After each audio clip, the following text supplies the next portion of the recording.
Hello folks, and it's day 16 of opening the calendar and the postcode lottery. This is not sponsored by postcode lottery or the Galaxy.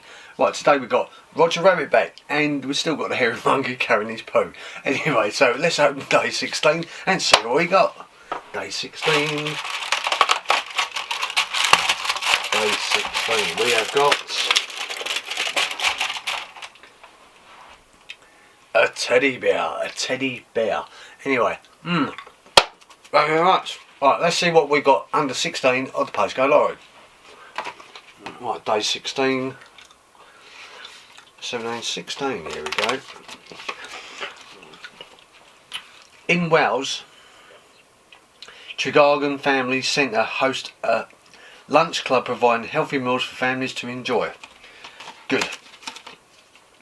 Well, anyone can enjoy healthy meals if they don't eat junk food, Coca-Cola and all that crap. Some of them might be vegans or just keep fit people. So at the end of the day, ain't just Wales, it's everyone. So mind that. If you want to be healthy, just eat a salad or a couple of boiled eggs, or do something. Or if you want to eat vegan, eat vegan. But I like my Sunday dinners anyway. You've been watching the postcode lottery and the Galaxy of Roger Rabbit and the hairy monkey carrying his poo on day 16 of Mike's chat at the 4K eyebrow. Cheers.